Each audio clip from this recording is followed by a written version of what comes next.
Hello learners, last class में हमने पढ़ा था कॉन्ट्रैक्ट ऑफ इंडेमनिटी। आज हम पढ़ने वाले हैं कॉन्ट्रैक्ट ऑफ गारंटी, जो कि section 126 of the Indian contract act में स्पेसिफाई है। इसकी डेफिनेशन क्या कहता है सेक्शन 126?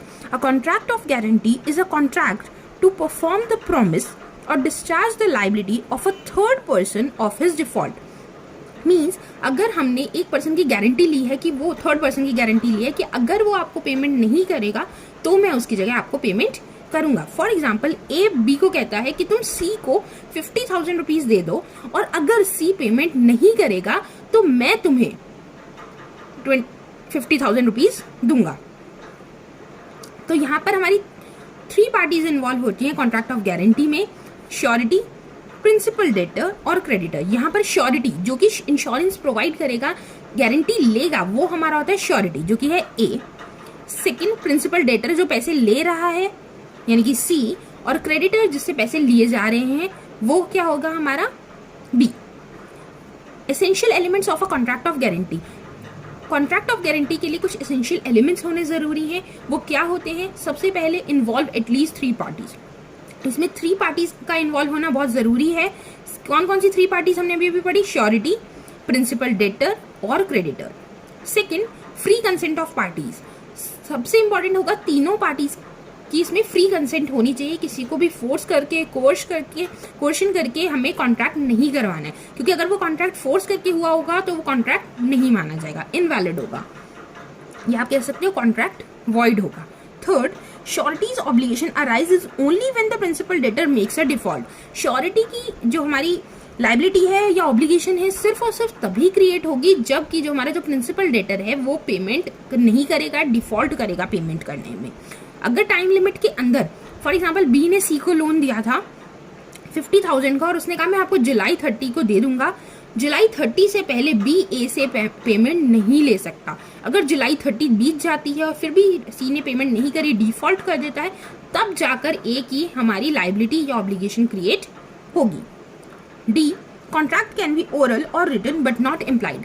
जो भी हमारा कॉन्ट्रैक्ट ऑफ गारंटी है वो या तो रिटन होना चाहिए या ओरल होना चाहिए, इम्प्लाइड नहीं माना जाए। इम्प्लाइड मतलब अपने आप से नहीं माना जाना चाहिए, स्पेसिफाई करना चाहिए श्योरिटी के थ्रू या फिर प्रिंसिपल डेटर और क्रेडिटर के थ्रू। ये तीनों के तीनों वर्ड्स ऑफ माउथ या फिर रिटन कॉन्ट्रैक्ट करें, या तो ओरल कॉन्ट्रैक्ट करें या रिटन कॉन्ट्रैक्ट करें, अपने आप इम्प्लीकेशन नहीं मानी जाएगी कि एक बार ए ने बी को कहा था कि तुम सी को पेमेंट दे दो 50,000 तो इसकी गारंटी मैं ले रहा हूँ। इसका मतलब ये नहीं है कि बी जब सी को जब भी लोन चाहिए तो बी उसको दे देगा और हर बार उस लोन की अमाउंट ए गारंटी करेगा।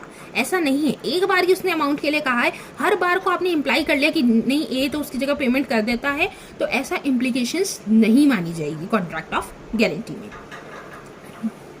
Next, types of guarantee. क्या क्या हमारी गारंटी होती है? Mainly types of guarantee 2 types की होती हैं, रेट्रोस्पेक्टिव और प्रोस्पेक्टिव। रेट्रोस्पेक्टिव गारंटी होती है हमारी पास्ट की कोई ऑब्लिगेशन की गारंटी लेना। जैसे कि ए ने बी को कहा था, ए ने बी से लोन लिया हुआ था और उस लोन को वो नहीं पे कर पा रहा था, तो सी ने कहा कि आप उसे थोड़ा सा टाइम और दे दीजिए, 1 वीक और दे दीजिए, 2 वीक और दे दीजिए, अगर वो फिर भी पेमेंट नहीं करेगा तो मैं पेमेंट करूंगा। यानी कि पहले की कोई लायबिलिटी के लिए आपने कॉन्ट्रैक्ट करा है, गारंटी ली है, उसे हम बोलेंगे रेट्रोस्पेक्टिव गारंटी।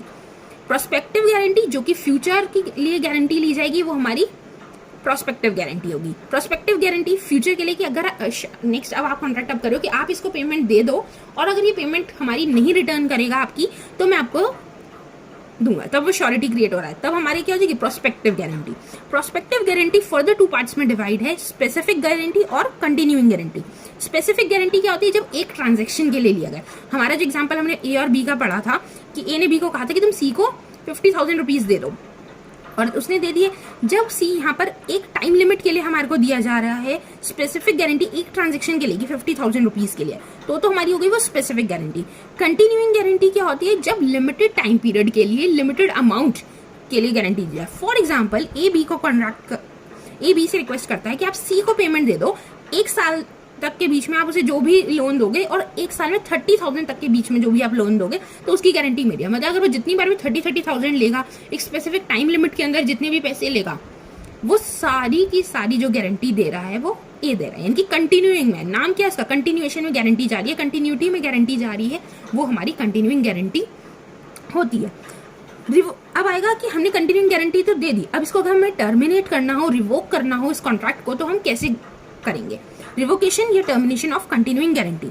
फर्स्ट, सबसे पहले हम नोटिस देकर ऐसा कर सकते हैं, हम पब्लिक नोटिस इशू कर दें कि अब सी के साथ मेरा कोई ऐसा रिलेशन नहीं है या मैं सी की गारंटी नहीं ले रहा हूँ, ये बात कह दे, तो हमारा वो कॉन्ट्रैक्ट नहीं माना जाएगा, वहां पे कंटिन्यूइंग गारंटी खत्म हो जाएगी। सेकेंड, बाय श्योरिटीज डेथ, जो श्योरर है, जो श्योरिटी है, जो श्योर कर रहा है, इंश्योरेंस प्रोवाइड कर रहा है, गारंटी ले रहा है, अगर उसकी डेथ हो जाती है और उसने अपने कॉन्ट्रैक्ट में ऐसा कुछ नहीं कहा कि मेरी डेथ के बाद इसकी गारंटी कोई और भी लेगा, तो वहां पर जैसी श्योरिटी की डेथ होगी कॉन्ट्रैक्ट ऑफ गारंटी भी खत्म हो जाएगा।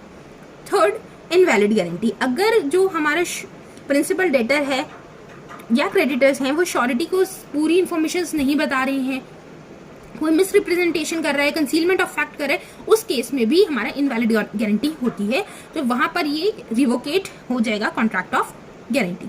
इसको 3 पार्ट्स में हमने करा है कि guarantee obtain bye miss representation, अगर कोई आपको मिस रिप्रेजेंट करके गारंटी ले रहा है तो भी हमारा क्या हो जाएगा, वो कंटिन्यूइंग गारंटी को खत्म कर रहा है, टर्मिनेट कर रहा है। फॉर एग्जाम्पल, ए बी को कहते हैं कि तुम मुझे लोन दे दो, मैं इस जगह पर मैनेजर हूं, जबकि वो था क्या, क्लर्क, उसने झूठ बोल के गारंटी ली है, झूठ बोल के श्योरिटी से पैसे लिए हैं, तो उस जगह पे उसने मिस रिप्रेजेंट करा है फैक्ट को, तो वहां क्या हो जाएगी, हमारी जो कंटिन्यूइंग गारंटी है वो रिवोक हो जाएगी या खत्म हो जाएगी। सेकंड, गारंटी बाय कंसीलमेंट, कोई फैक्ट को छुपाया है आपने, तब हमारी, फॉर एग्जाम्पल ए बी से लोन लेता है कि मुझे आप इतनी पेमेंट दे दीजिए और मेरी अच्छी खासी सैलरी है, मैं आपको पे कर दूंगा, लेकिन ये बात नहीं बताता कि मेरे पास पहले भी सिर पे बहुत उधार है, ये बात उसने कंसील करी, छुपाई ऐसे, तो उस टाइमिंग पर भी कंटिन्यूइंग गारंटी का जो हमारे ट्रांजेक्शन है या कॉन्ट्रैक्ट है वो रिवोकेट हो जाता है। Next, guarantee on the condition of joining को श्योरिटीज।